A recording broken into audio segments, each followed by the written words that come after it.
Thanks everyone for joining us. Welcome. My name is Taylor Ward and I am the Communications and Education Manager with Just Solutions Collective.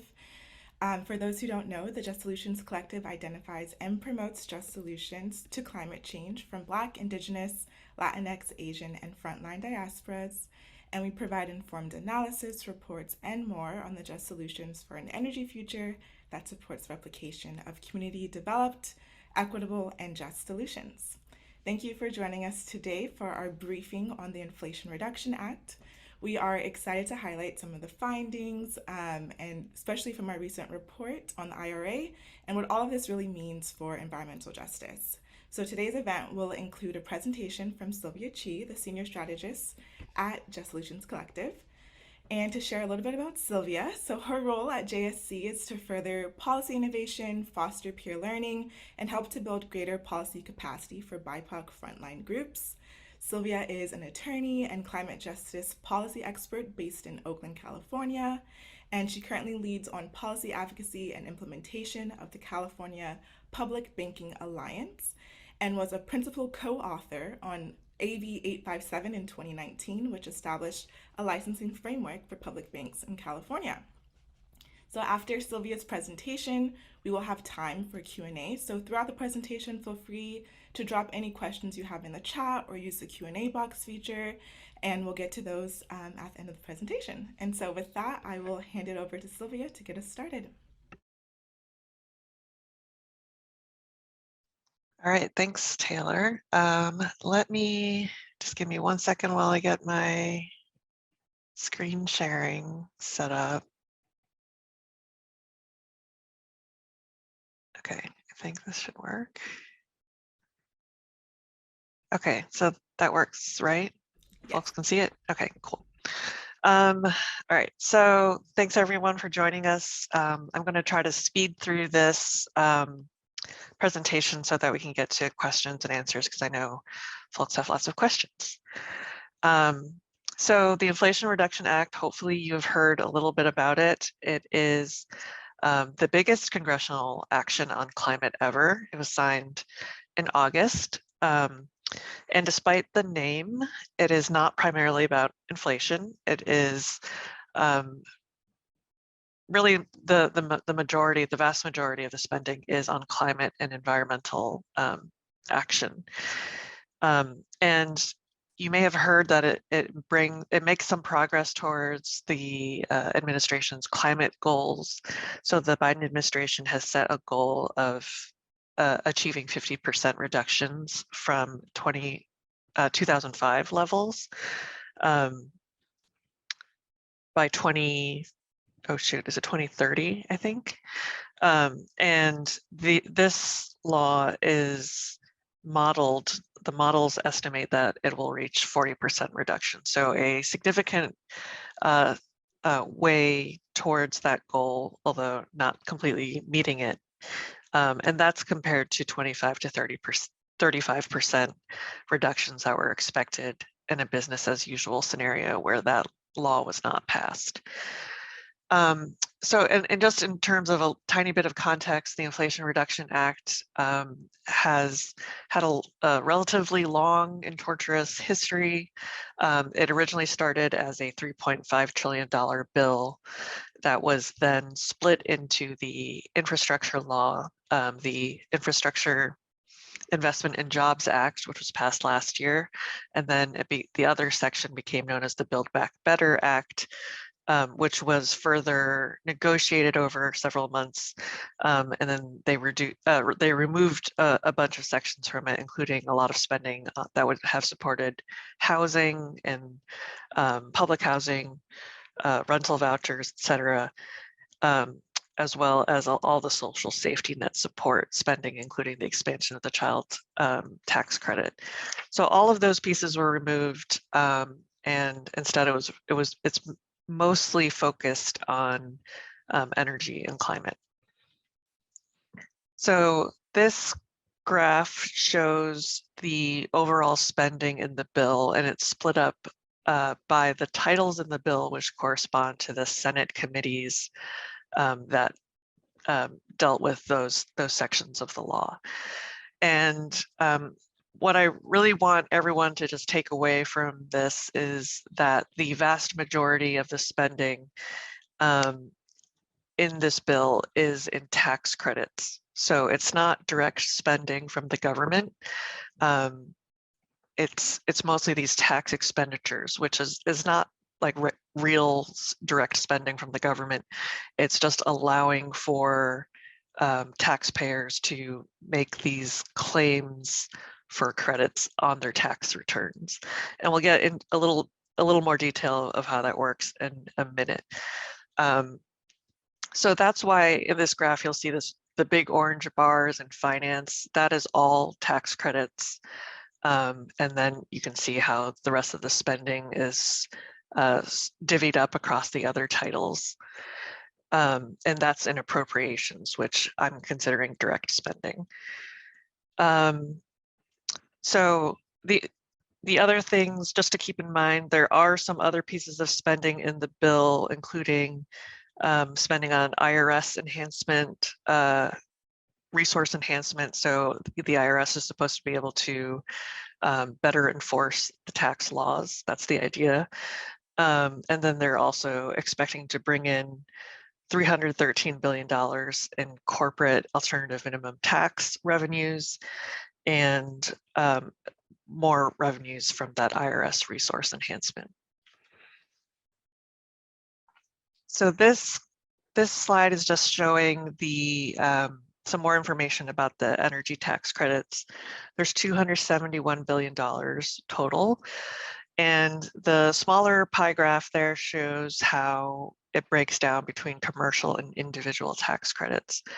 So there are definitely tax credits that are available for individuals, like if you're going to buy an electric vehicle, but the vast majority of these tax credits are expected to be used by corporations. So, and then the larger graph shows all the different types of energy that are being subsidized by this tax credit program. And you'll see that it takes a very broad approach, kind of an all of the above approach. And that includes a lot of technologies and approaches that in the environmental justice movement we often call false solutions, meaning that they're technologies that are not proven and that they have environmental justice implications in terms of like local pollution. So some things that might fall into that category include hydrogen and carbon sequestration. But you'll also see there's just a lot of the credits are expected to be spent on electricity. So that includes the PTC and ITC. That's the production tax credit and investment tax credit. Those are tax credits that have been around for decades. And they basically work by, like, the investment tax credit is, you can take like 30% of the cost of a solar system and claim that as a credit on your taxes. And then the clean, that's going to be phased out in a couple of years and replaced by this clean electricity tax credit, which takes a technology neutral approach that's based on like a life cycle greenhouse gas emissions rate of that energy source. And it only applies if your life cycle emissions rate is 0. So the idea is that it's going to be a greenhouse gas, no greenhouse gas emitting energy source, but there's no provisions for air pollution or other kinds of pollution. So yeah, that's a brief big picture of the tax credits. And I just wanted to note that this approach, as well as the infrastructure law, together, like I said, it continues to incentivize false solutions, and it also directly funds false solutions. And these are the types of technologies and approaches that both sustain existing sacrifice zones and create new ones. And when we talk about sacrifice zones, generally we mean the communities that are around these these polluting sources. And often usually the communities are low income or communities of color. They're often there first, and then polluters come in. So that's obviously a big issue for environmental justice communities. Some of these examples on the right are carbon capture, hydrogen, and natural gas. These are all technologies and energy sources that are sustained by these laws. So there are direct subsidies for both carbon capture and hydrogen, and natural gas is not directly subsidized, but it is can continue to benefit through those other technologies, carbon capture and hydrogen. And then the other point just to keep in mind is that tax credits, the individual tax credits, overwhelmingly benefit the rich. And that's for tax credits in general, and also specifically and especially for energy tax credits. And there's not a ton of research about this, but the research that has been done shows that the vast majority of energy tax credits are used by the top like 20% of income in the United States. So that's what this graph shows. For residential energy credits, 60% of the credits have gone to the top 20% in income, and 11% have gone to the bottom 60%. And for the plug-in electric vehicle credits, 89% went to the top 20% and 1% went to the bottom 60%.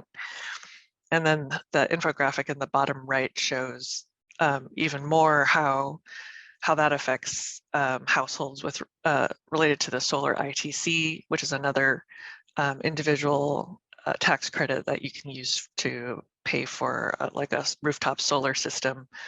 It can only, tax credits in general can only be used if you have enough federal income tax liability. So that cuts out a lot of lower income taxpayers or lower income Americans.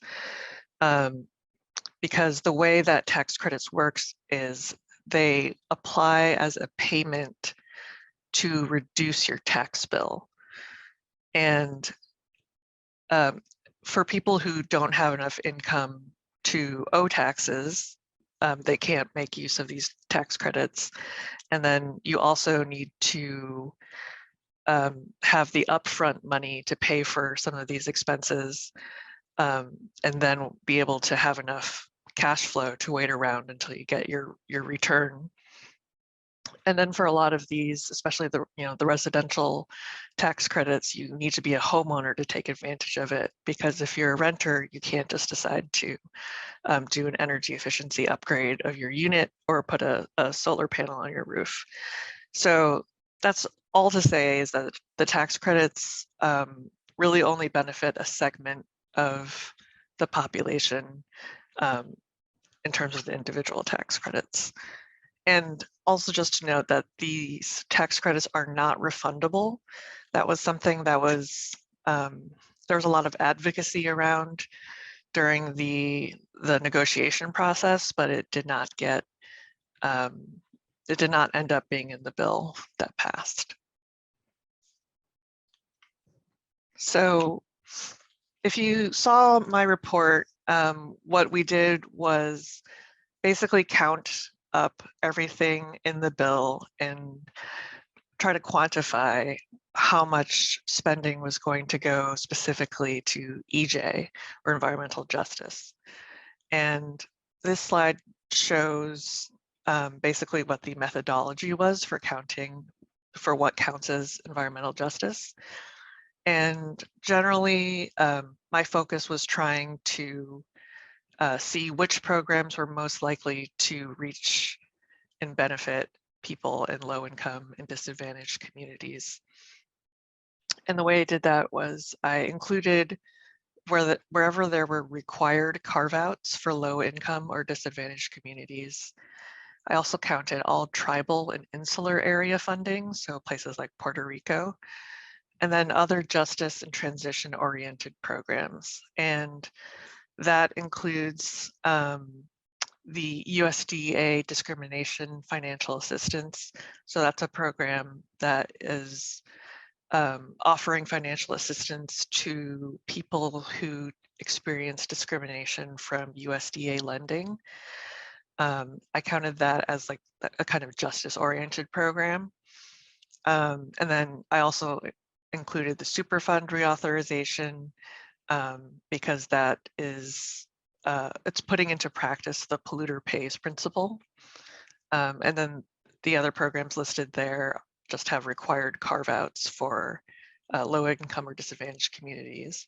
The grants to reduce air pollution at ports does not specifically say low income or disadvantaged communities, but I thought it was fair to include because they are most likely, like the port communities are most likely disadvantaged communities, which is the term that's used in the law generally to mean environmental justice communities.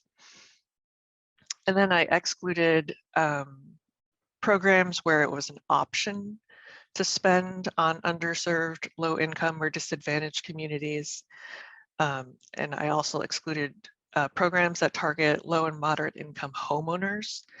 And that's mostly because most residents of EJ communities are renters, and we wanted to focus more on the low income population. And then I also did not include funding for general like agency permitting activities and oversight.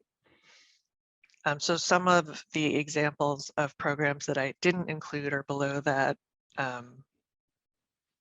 Yep. So this graph shows how that analysis went in terms of how much of the bill, how much of the Inflation Reduction Act actually goes towards spending in environmental justice programs. And this is out of direct spending, meaning appropriations, as well as I also included in that orange slice of the pie, that's the Black Lung Disability Trust Fund and Superfund, because that's spending on remediation and healthcare for people with Black lung. So overall, I found $40 billion for environmental justice was being spent. That's 12% of the overall appropriations. And if you've heard of the Justice 40 initiative, you might have wanted to see that number be closer to 40%. For those who aren't familiar with it, the Justice 40 initiative is part of an executive order that President Biden signed in his first week in office that promised, well, it set the goal of having 40% of the benefits from federal climate and clean energy investments for that to flow to disadvantaged communities. So there's a lot of questions still about how the administration is going to actually implement Justice 40. We are still waiting for a final guidance from the Office of Management and Budget in terms of how the implementation will work. So there's still a lot of questions about how the initiative is supposed to work. And in the context of this bill, we don't have any like extra clarity. In particular, we don't know how the various agencies are going to be thinking about what counts as a benefit and how you translate the spending into benefits for the community. We know from what we've seen so far in terms of how the agencies have implemented Justice 40, that the different agencies are all taking different approaches to this. So that is probably what will happen going forward with implementation of IRA. And then another big question is, we don't know if the tax credit program, which again is the biggest part of this bill, will count as a covered program under Justice 40. It hasn't been listed as a covered program, so far, but we expect that it should be covered. It certainly meets the definitions that have been set forth so far in the interim guidance that has been circulated. So we'll have to continue to monitor and give feedback about how that gets implemented. So I wanted to highlight some opportunities in this bill for environmental justice, climate justice. I think a really big one is the carve out in the Greenhouse Gas Reduction Fund. Overall, there's $27 billion in this Greenhouse Gas Reduction Fund, which is also often talked about as a national green bank. So out of that 27 billion, 15 billion is carved out specifically for low income and disadvantaged communities. So there's a lot of opportunity there for the spending to go to the places where it's needed the most. But there's really very little detail in the statute as to how that will work, this program will work. So it'll depend a lot on how the details get filled in by the agency. And that program is being administered by EPA, and they just released a request for information about how they're going to design this program. So they're taking comments about how they should design it and implement it. And I encourage folks to participate in that process. Another big opportunity that I think a lot of environmental justice organizations worked really hard to get into the bill is the environmental and climate justice block grants. So that's $3 billion that will be available by competitive grant process to community-based organizations in disadvantaged communities. And that includes $200 million for technical assistance to those organizations.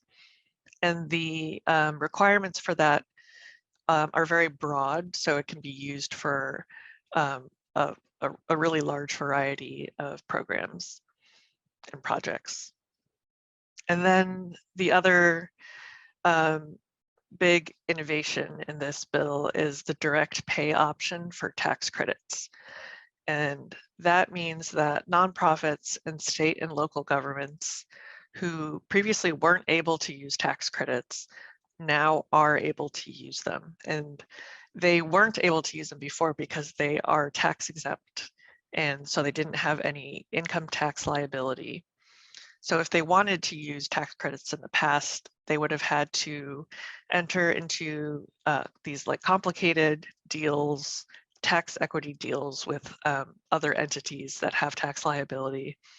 And now they're able to instead just receive that tax credit as a direct payment. So even though they don't have to pay income taxes and then use the tax credit as a way to reduce their tax bill, like most people would normally do to get a tax credit, they can just file an application to receive the amount of that tax credit paid to them directly. So this could be really a big game changer. And in particular, there's some incentives or adders that will increase the amount of tax credits under certain circumstances.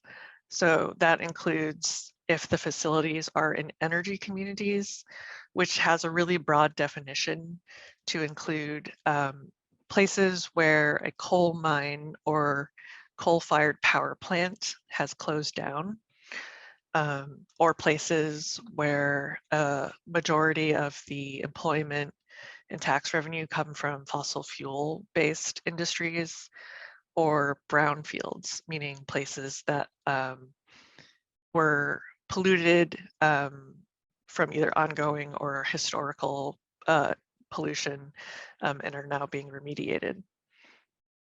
So that's one of the bonuses.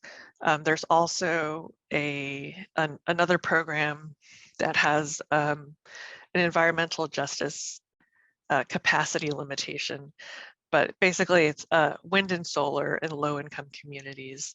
You can get an extra 10% for siting these projects in low-income communities, or you can get an extra 20% if the projects are installed on affordable housing or in connection with an economic benefit project.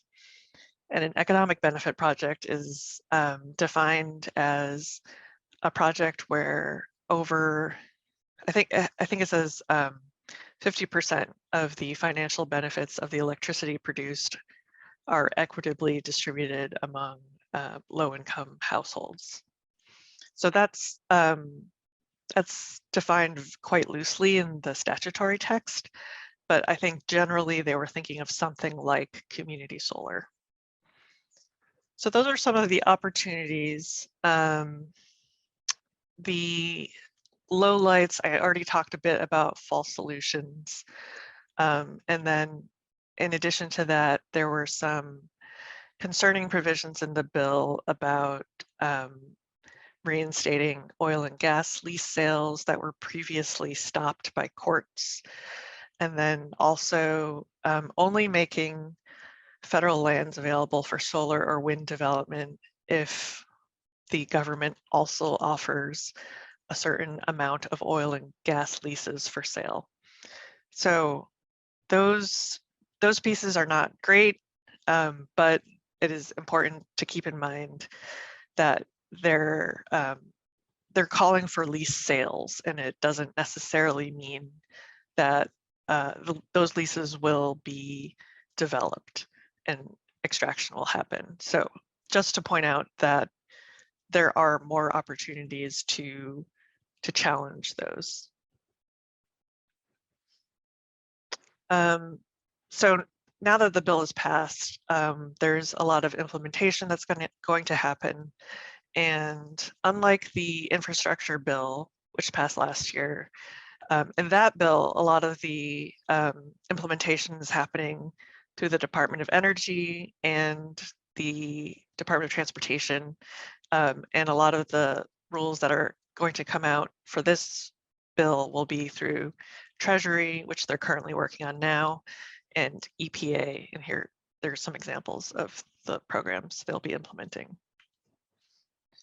And then some of the programs will also be implemented at the state level. And I'm planning to write up a blog post about this in more detail.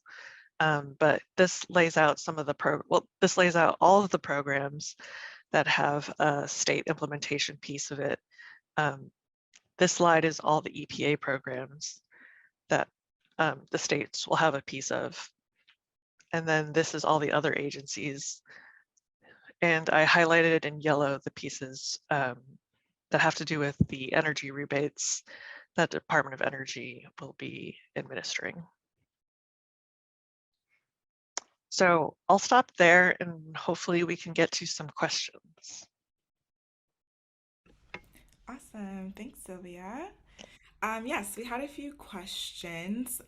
One question that I'll throw to you is, how do you think nonprofits can kind of leverage this funding, community-based organizations? Any advice you have, whether it's like how they can stay informed on opportunities or know ways to benefit from these credits? So how can nonprofits use the tax credits? Mm-hmm. Yeah, I think there's a lot of different ways depending on what they're interested in. It could be as simple as putting rooftop solar on your building. It can also be going into more sophisticated projects. It could be developing your own community solar project, for example. So there's a lot of examples like that. There's also some possibility to, I was going to say, like do some energy efficiency. Although most of the energy efficiency tax credits are residential, there is one small thing about like your deduction for commercial buildings. So yeah, those are a couple of the ideas that come to mind. Awesome. And a lot of the other questions in the chat and in the Q&A you answered in your presentation, there were some questions around like how CCS or hydrogen are considered false solutions and asking for more elaboration on that. So in the follow-up materials, I'll send some resources to folks so you can learn about the different things folks in our team have written about those issues. And so, yeah, I guess to kind of wrap us up, can you share like how folks can stay updated and engaged on this work, stay informed in the things that you're doing and what you're finding? Yeah, I encourage folks to sign up for our email list. I think that's probably a good way to keep up to date with what we're doing. And then also following us on Just Solutions Collective on social media. We're on most of the platforms. And Taylor just put into the chat a link to the federal policy listserv we're starting. And that's mostly just going to be providing announcements about like when new rules come out or new opportunities to provide input about upcoming rules. Yeah. Awesome. Thanks, Sylvia. And if there are any questions that you all still have about IRA, how it relates to EJ, I'm dropping the post-event survey in the chat. And you can fill this out. Let us know if there's other topics you'd like us to cover or more questions that you'd like information on. And we'd be happy to help and connect you with the right folks. And with that, oh, the link that I put that says Federal Policy Listserv is how you can sign up for the emails that will provide all that information that Sylvia mentioned. So yeah, with that, I'll close us out. Thank you all again for attending and spending some time with us today. And let us know if there's anything else that comes up and that you have questions about. Thanks so much.